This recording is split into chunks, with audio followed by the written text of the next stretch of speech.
வணக்கம் and welcome to cricket Challengers Tamil channel. இந்த வீடியோவில் நம்ம அதை பற்றி பார்க்க போகிறோம் அப்படின்னா IPL 2024-2025 இந்த ரெண்டு ஸ்குவாடையும் வச்சு பிரைமரி பிளேயர்ஸை யார் ரீப்ளேஸ் பண்ணியிருக்கா, அவங்களுடைய ஃபார்ம் அண்ட் அவங்களுடைய அடிஷன் RCBக்கு எந்த அளவுக்கு ஒரு மிகப்பெரிய இம்பாக்டாக இருக்க போகுது, அதில் என்ன நெகட்டிவ் பாயிண்ட் இருக்குது, என்ன பாசிட்டிவ் பாயிண்ட் இருக்குன்னு தான் பார்க்க போகிறோம்.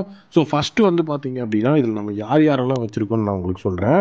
2024 ஸ்குவாட்லேருந்து Faf, Siraj, Will Jacks, Cameron Green, Vyshak Vijaykumar, Lockie Ferguson and Alzarri Joseph அப்படின்னு சொல்லி மொத்தமாக இந்த 7 பிளேயர்ஸ் தான் வச்சுருக்கோம். இந்த 7 பிளேயர்ஸில் பார்த்தீங்க அப்படின்னா 7 பேருமே நம்மளுடைய RCBயோட IPL 2024 பிரைமரி பிளேயிங் லெவனில் இருந்தவங்க. இந்த 7 பிளேயர்ஸ்க்கு கண்டிப்பாக நம்ம IPL 2025ல் ரீப்ளேஸ் பண்ணியிருக்கிற அந்த ஒரு 7 பிளேயர்ஸுமே கண்டிப்பாக பிரைமரி பிளேயிங் லெவனில் இருந்தாகணும் அப்படிங்கிற ஒரு மிகப்பெரிய விஷயம் இருக்குது. பிளேயிங் லெவனும் கண்டிப்பாக செம ஸ்ட்ராங்காக இருக்கும் அந்த ஒரு விஷயம் இருந்தது அப்படின்னா.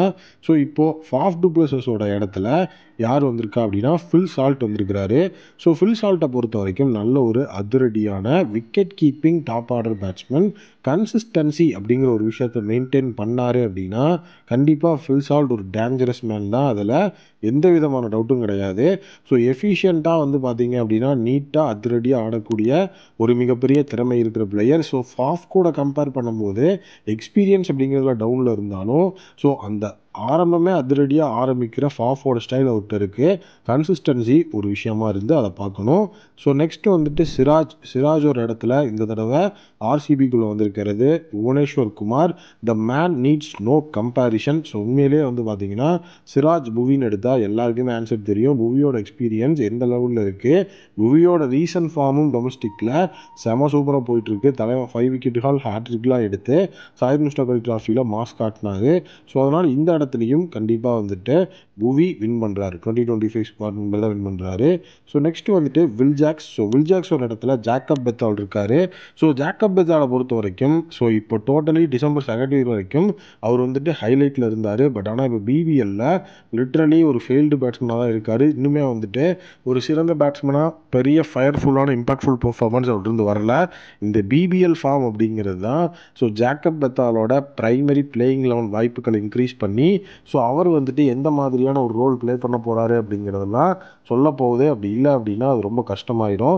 வில் ஜாக்ஸ், ஜாக்கப் பெத்தால்னு பார்க்கும்போது அந்த அளவுக்கு நம்ம பெத்தால் ப்ரைஸ் பண்ணி பேசியிருந்தாலும் வில் ஜாக்ஸ் ஒரு நல்ல குவாலிட்டியான பேட்ஸ்மேன் RCBயில் இருந்தார்.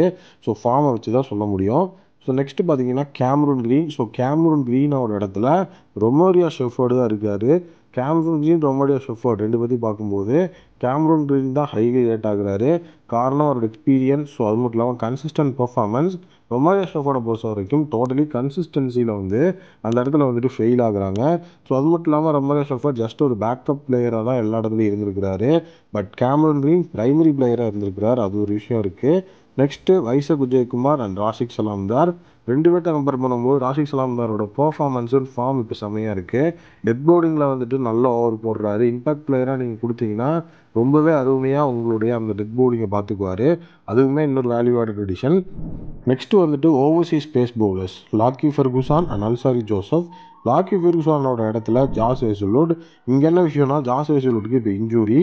அந்த இன்ஜூரி எந்த லெவலில் க்யூர் ஆகுது, அவர் கண்டிப்பாக வந்துருவாருங்கிற நம்பிக்கை இருக்குது. அவர் கண்டிப்பாக ப்ரைம் ஃபார்முக்கு ஓவர் போட்டால் தான் எஃபிஷியண்ட்டாக இருக்குது. ஆனால் லாஸ்ட் டைமும் லாக்கி ஃபெர்குசனும் சரி அல்சாரி ஜோசப்பும் சரி பெரிய லெவலில் ஃபார்மில் இல்லை. அது ஒரு மிகப்பெரிய விஷயமா சொதப்பிச்சு. இந்த தடவை லாக்கி ஃபெர்குசன் அதுக்கப்புறம் அல்சாரி ஜோசப் ரெண்டு பேருமே நல்ல ஒரு ஃபார்மில் லாஸ்ட் டைம் இருந்திருந்தால் இன்னும் எஃபிஷியண்ட்டாக இருந்திருக்கும். பட் அது இல்லாதனால லாக்கி ஃபெர்குசன் இடத்துல ஹேசல்வுட்டும் அல்சாரி ஜோசப் ஒரு இடத்துல துஷாராவும் இருக்காங்க. துஷாரான ரீசன்ட் ஃபார்ம் செம்மையாக இருக்கார். ஹேசல்வுட் நல்ல ஒரு இன்ஜுரி கன்ஸ்ட்ரெயின்லேருந்து ப்ரைம் ஃபார்மில் துஷாராவோட இணையும் போது உண்மையிலேயே துஷாரா, ஹேசல்வுட் அதுக்கப்புறம் புவிங்கிற காம்பினேஷன்லாம் வெறித்தனமாக இருக்கும். நீங்கள் என்ன நினைக்கிறீங்க அப்படிங்கிறத கமெண்ட்டில் சொல்லுங்கள். இந்த 7 பிளேயர்ஸ் ஆஃப் 2024 பார்த்தீங்கன்னா மேக்ஸ்வெல்க்கு இன்னுமே ரீப்ளேஸ்மெண்ட்டே கிடைக்கல. அந்த ஒரு நெகட்டிவ் பாயிண்ட் உள்ளே இருக்குது உண்மையாலுமே. பட் அதை எப்படி அவங்க டேக்கிள் பண்ணுறாங்க அப்படிங்கிற ஒரு விஷயம் தான் இருக்குது.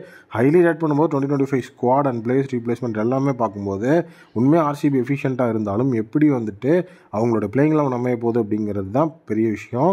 உங்களுடைய ஒப்பீனியனில் RCBயோட பிளேயிங் லெவன் எப்படி இருக்கணும் அப்படிங்கிறத கமெண்ட்டில் சொல்லிட்டு போங்க.